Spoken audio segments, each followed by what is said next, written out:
Good morning, guys. Hey, I just wanted to give you a quick update. I have a meeting at 9 o'clock, 8 o'clock till about 9. So there won't be any team Zoom this morning. So I didn't want to miss out on getting an opportunity to talk to you guys and give you some thoughts, some inspiration, and a little bit of a focus for today.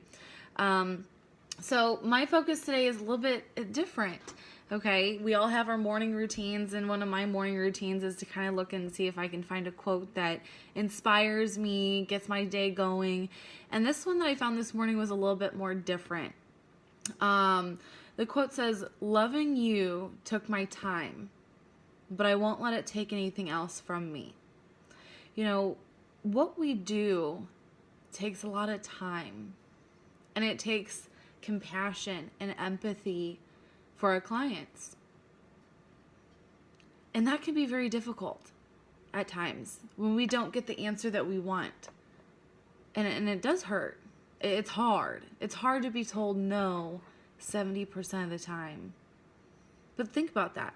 Loving you took my time, but I won't let it take anything else from me. Don't let it change who you are as a person. Don't let it affect your presentation. I do lots of call reviews, and I can honestly say there are so many things that we do good, But we also have to realize that we're human beings and that there are things that are out of our control. But what's in our control is that we can give our love, we can give our empathy, we can share our experiences. We really can. And that's not something that they can take. They can't take who we are. They can use our time, and that's okay, because there's always going to be another call.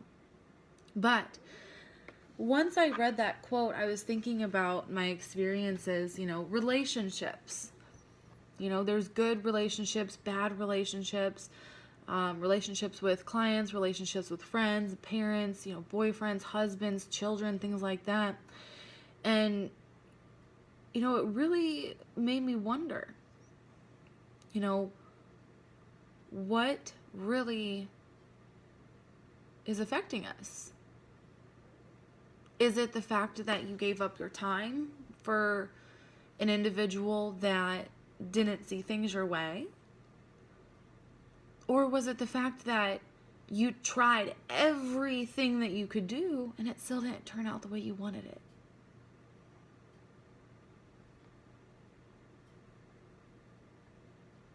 Once I was thinking about that, I went into my audiobooks and I was reading a book called Dare to Lead by Brené Brown.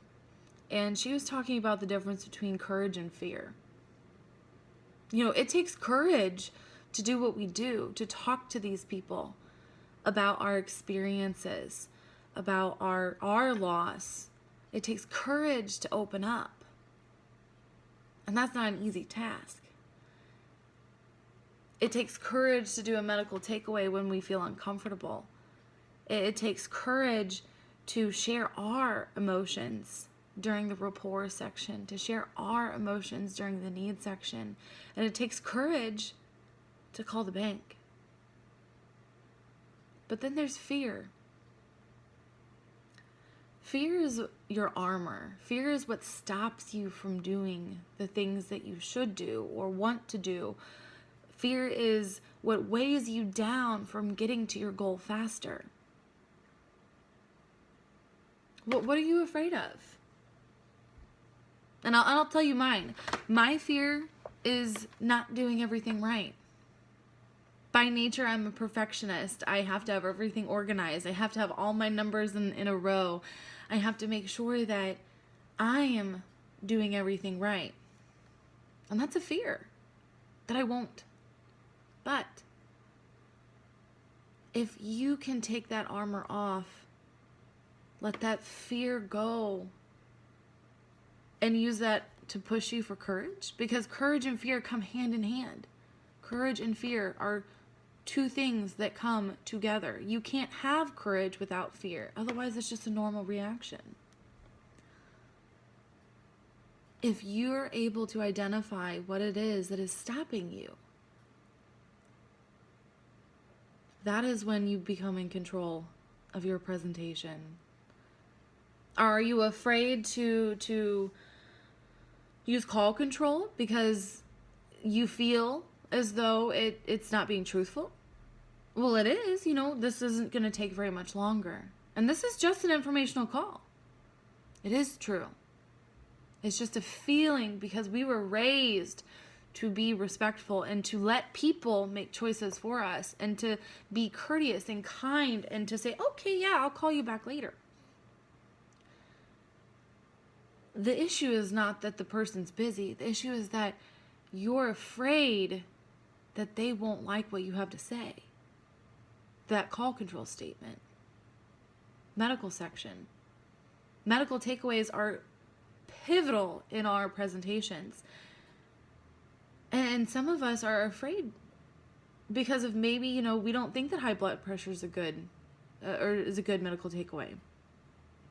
And that's a feeling. It's a thought. It's an opinion. But the reality of the fact is high blood pressure causes heart attacks and strokes. And Mary, I can't promise anything because you have high blood pressure. You are a high risk of heart attack and stroke. Now, please don't be upset with me if I can't get you approved. It takes courage to say that because we don't talk about it very often, but this is what we do. And it takes time to feel comfortable saying those things. It takes time feeling comfortable sharing an emotional story. And I wanted to share a story with you guys this morning. It's a story about when my grandmother passed away. And this is a story that I have used on a lot of calls, and it's very impactful. When my grandmother passed away, it was a long journey. She had cancer. I remember visiting her in the hospital, and her skin was yellow. She had lost a lot of weight. She could barely talk. It was a really bad memory. But thank God she had coverage. When she did pass away and we went to the funeral, I remember the deep, dark mahogany casket. I could actually see myself in it. And her makeup was beautiful. My grandma wasn't someone who wore a lot of makeup, and they got it perfect. They didn't put red lipstick on her. They did just a little light pink. And thank God I got to see her. And she wasn't cremated, because if I were to be left with the image of her in a hospital with yellow skin, and I didn't get an opportunity to see my reflection in the casket and see my grandmother looking better dead than she was alive, it would have been a really tough memory to work with. But I look up to my grandmother. She was one of the strongest women I've ever met. She was a single mother of 3 boys, working until the age of 72. She would walk 3 miles every single morning. And when I got to see my reflection in that casket, I felt like I had part of my grandmother inside of me because I saw my reflection. It was a scary experience for me. And I didn't realize that that experience for me would mean so much until what I did now and what I do now to help you guys. And it takes a lot to be able to share stories like that. It's scary because you don't know if that person's going to be like, psh, whatever, or if that person is not going to care. But the moral of the story is that the courage to do so, the benefit that you're going to reap is going to be 10 times more than not sharing. So remember today, guys, loving you took my time. Love your clients. Give them everything that you have. Give them your rapport. Give them your memories of where you live, your family, your relationships, your children, or your pets. If you have pets, give them that. Give them you. Give them your love and your rapport. Give them your professionalism in medical. Give them your empathy and give them a part of your pain in the needs section. Loving you took my time. We only get one shot. We get about an hour with each one of these people. Hour and a half, maybe 2 hours. but it won't let it take anything else from me. It does hurt to have someone say no. But if you can honestly say, I gave everything I could,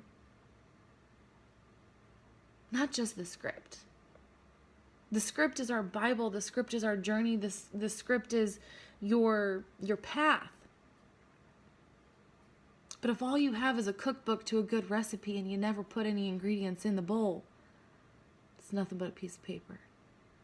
So give your love to your clients today. Give them your heart. Give them your past. Give them your memories. Give them a piece of you that you didn't even know you had. Don't let that fear stop you. Don't let your armor that's blocking that part of you inside of you weigh you down and sit there and say, I don't know what happened. Be courageous. Be loving. Give them your time. Because no matter what, I'll tell you one thing. They can't take anything else from you. Give what you need to receive, and you'll receive tenfold. I'll catch you guys a little bit later after my meeting. Have a great day.